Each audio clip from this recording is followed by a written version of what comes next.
Salam pemirsa, jumpa lagi di channel Mata Ketiga. Edisi kali ini Mata Ketiga mengajak Anda memperbincangkan tentang ramalan yang sudah ada sejak zaman kuno, perihal yang mana mengisyaratkan tentang robohnya Partai Komunis Tiongkok. Apa yang diinginkan dari seorang manusia dengan kejahatan tangan komunisnya berakhir tragis, kehendak langit memiliki suratan kekuatan takdir lainnya. Simak kisah berikut ini. Mata Ketiga membawa Anda melihat dunia. Manusia hanya bisa merencanakan, Tuhan yang menentukan. Sejarah seperti sebuah drama besar, hanya saja dipentaskan sesuai dengan naskah yang telah ditentukan sebelumnya. Tidak peduli seberapa keras upaya organ-organ Partai Komunis Tiongkok PKT untuk mempertahankan kekuasaannya, dan tidak peduli bagaimana Xi Jinping mempertaruhkan dirinya terhadap dunia dengan memaksakan penerapan Undang-Undang Keamanan Nasional versi Hong Kong dan mempertahankan kekuasaannya dengan berbagai cara. Namun hasil akhirnya telah ditetapkan.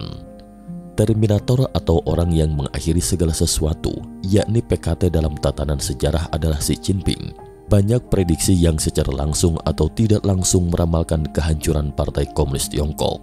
Jadi kapan riwayat PKT akan berakhir?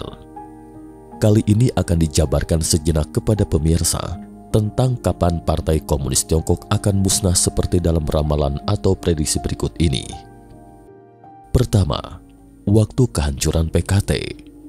Prasasti Liu Pawen di Menara Qinling, misteri puisi Ma Chien Kie oleh Chu Keliang, misteri di balik kitab Tui Paitu-nya Yuan Tien Kang dan Li Chunfeng, semuanya meramalkan bahwa PKT akan dimusnahkan oleh seseorang yang namanya mengandung karakter Pai. Prasasti Liu Pawen di Pagoda atau Menara Qinling juga menyebutkan nama sosok orang tersebut mengandung satu karakter Ping. Untuk diketahui, prasasti Menara Qinling salah satu dari sekian banyak ramalan yang beredar luas di kalangan masyarakat Tiongkok tempo dulu. Konon katanya dibuat oleh Liu Qi atau yang lebih dikenal sebagai Liu Pawen. Konon prasasti tersebut ditemukan di Menara Qinling Nanjing pada tahun ke-16 Republik Rakyat Tiongkok. Namun menara mana yang merupakan Menara Qinling dan apakah ada prasasti, tidak ada petunjuk yang bisa ditelusuri lebih lanjut. Sedangkan Liu Qi atau Liu Pawen, seorang ahli strategi militer, negarawan, politikus dan penyair semasa dinasti Yuan akhir dan dinasti Ming awal. Liu Pawen 1 Juli 1311 hingga 27 Mei 1375. Nubuat dari dua kitab pertama di atas meramalkan rezim PKT akan mulai merosot pada tahun 2017 atau pada hari perayaan ke-67 tahun berdirinya pemerintahan PKT. Tetapi tahun yang tepat di mana rezim PKT diramalkan akan hancur, misteri langit yang diungkapkan Liu Pawen.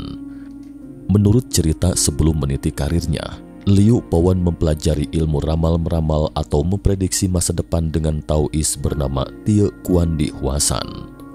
Belakangan Liu Pawen menyusun dialognya dengan Taois Tie Kuan menjadi sebuah buku.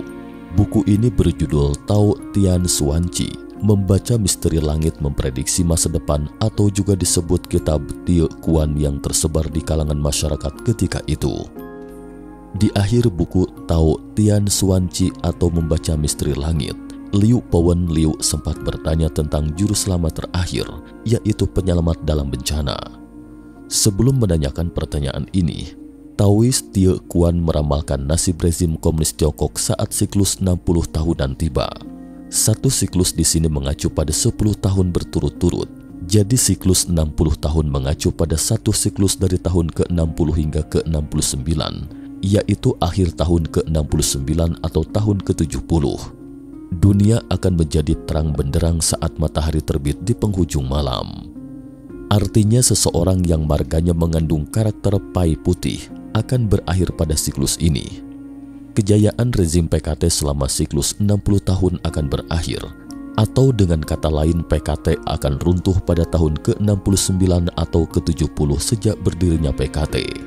Artinya di penghujung tahun 2020, riwayat rezim komunis Tiongkok akan tamat oleh seseorang dengan marga yang mengandung karakter Pai dalam aksara Mandarin. Ditilik dari fakta sejarah, sosok orang yang melenyapkan PKT dengan marga yang mengandung kata Pai ini adalah Xi Jinping. Nama marganya ada karakter Pai.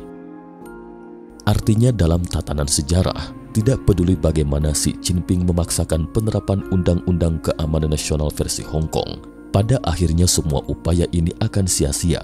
Ibarat manusia yang merencanakan, Tuhan jugalah yang menentukan segalanya. Kedua peristiwa-peristiwa besar sebelum dan sesudah kehancuran PKT. Dalam ramalan sejarah Tiongkok, seiring dengan runtuhnya PKT, drama akbar sejarah ini akan terdorong hingga mencapai klimaksnya. Ada dua jenis ramalan dalam sejarah Tiongkok. Pertama, nubuatan yang ditulis oleh para peramal terkenal, seperti puisi Ma Cion Ke oleh Chu Ke Liang, Tui Pai Tu oleh Yuan Tian Kang dan Li Chunfeng, prasasti Menara Qianling oleh Liu Pawen dan sebagainya. Kedua, ramalan dari para dewa yang diyakini masyarakat, seperti ramalan dalam kitab Wukong oleh Bodhisattva Wukong aliran Buddha, atau Tai Sang Tong Yuan Sen Chou Ching dari aliran Tao oleh Tai Sang Lao Chun, dan Prophecies of Nostradamus, yakni kumpulan ramalan oleh Nostradamus dan kitab Wahyu oleh Yohanes dan lain-lain. Dalam nubuat pertama yang ditulis oleh para peramal Tiongkok, ada dua peristiwa digambarkan terjadi pada saat runtuhnya PKT. Peristiwa pertama adalah sebelum dan sesudah runtuhnya PKT. Tokoh-tokoh di internal PKT melancarkan kudeta merebut kekuasaan tetapi berakhir dengan kegagalan. Dalam prasasti Menara Qianling terdapat peribahasa yang jika diterjemahkan seperti ini: Partai Komunis Tiongkok akan hancur di bawah kekuasaan Xi Jinping dan tidak ada pemimpin berikutnya, dan PKT akan musnah di era kepemimpinan Xi Jinping. Sementara itu dalam nubuat Tui Pai Tu ke-46 menggambarkan secara samar-samar tentang kudeta di internal PKT. Orang yang marganya ada karakter Pai dan namanya ada karakter Ping melakukan pembersihan serius hutang darah terhadap kejahatan PKT dan anggotanya. Prasasti di Menara Qianling menggambarkan pembersihan, satu bencana berganti dengan bencana lainnya. Peristiwa besar kedua, pada saat runtuhnya Partai Komunis Tiongkok, akan terjadi gejolak di dunia, yaitu bencana besar. Semua nubuat Tiongkok menggambarkan bahwa salah satu bencana besar terutama memanifestasikan kekacauan perang dalam lingkup dunia, dan Tiongkok adalah salah satu negara peserta utama. Dalam nubuat kedua menjabarkan tentang bencana dahsyat. Nubuat ini menggambarkan secara rinci tentang waktu terjadinya bencana, penyebab dan akibatnya serta cara menghindarinya. Sebenarnya dari semua ramalan dalam sejarah Tiongkok dan internasional, hampir tanpa kecuali semuanya meramalkan bahwa umat manusia akan mengalami bencana dahsyat yang belum pernah terjadi sebelumnya.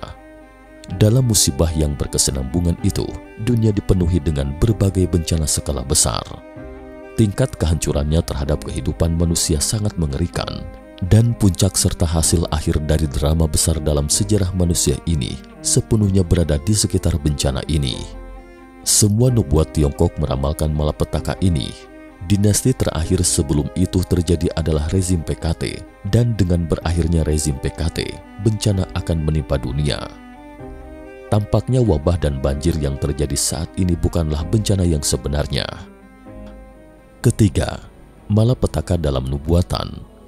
Tidak ada satupun yang tersisa di antara 10 orang yang terkena bencana, meskipun banyak nubuat Tiongkok meramalkan bahwa malapetaka akan terjadi pada saat runtuhnya Partai Komunis Tiongkok.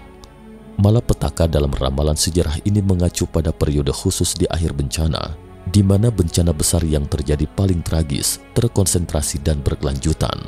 Ini disebut masa atau periode bencana besar.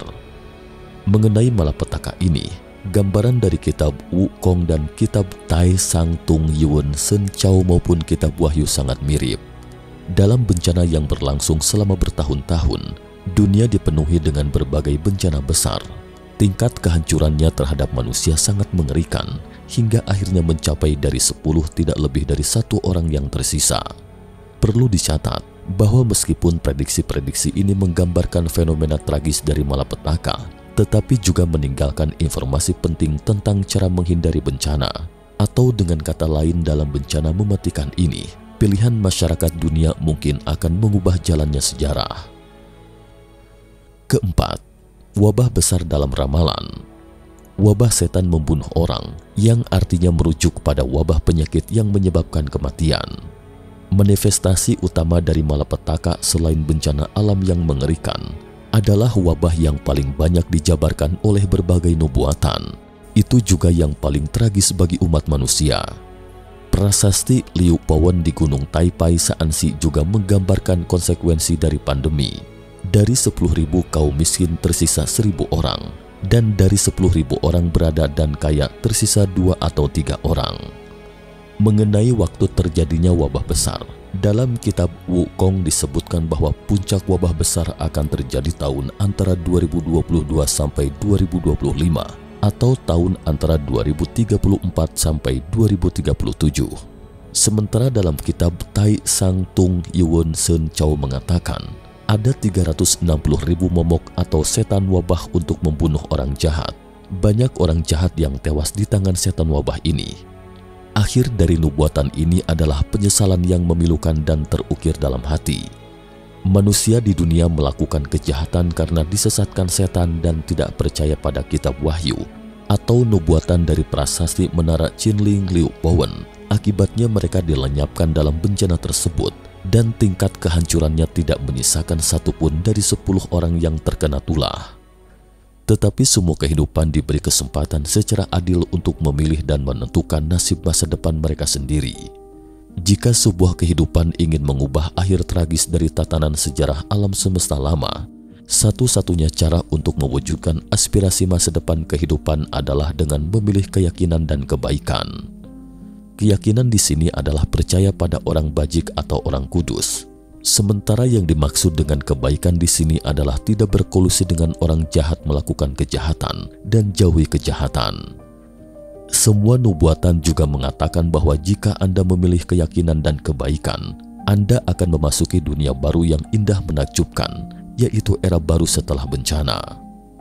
Kitab Tai Sang Tung Yuan Sen Chao menyebutkan bahwa akhir dari periode sejarah ini sebagai akhir malapetaka. Orang-orang kudus akan memperbarui langit dan bumi. Kitab Wahyu juga dengan jelas menegaskan bahwa setelah malapetaka, Pencipta akan memperbarui segalanya. Langit dan bumi terasa tenang, matahari dan bulan tampak cerah. Dengan kata lain, setelah malapetaka, segenap alam semesta akan diperbarui sepenuhnya. Sejarah akan membuka babak baru dari awal. Buddha masa depan adalah Buddha yang dikatakan oleh Buddha Sakyamuni, Buddha yang mengajarkan Dharma untuk menyelamatkan manusia di akhir periode Dharma, juga dikenal sebagai Maitreya. Ahli bahasa Tiongkok kontemporer Li Chi-lin dan cendekiawan Qian Wenchong mengatakan dalam penelitian mereka yang diterbitkan bahwa Mesias, sang penyelamat dalam agama Kristen, yaitu sang pencipta dalam kitab Wahyu, adalah juru selamat yang sama dengan Buddha Maitreya. Terkait penjelasan lebih lanjut tentang Santo atau orang kudus, silakan simak video kami sebelumnya, seperti nubuat dalam Alkitab dan monumen Liu Pawen dan lain-lain. Mata ketiga membawa Anda melihat dunia. Terima kasih atas perhatian Anda. Jika suka dengan video ini, jangan lupa klik like, subscribe, dan share. Jangan lupa kunjungi selalu channel Mata Ketiga untuk mengetahui informasi tentang peristiwa misterius lainnya. Jika Anda punya usul dan pendapat, silahkan tinggalkan komentar. Terima kasih dan sampai jumpa lagi di episode berikutnya.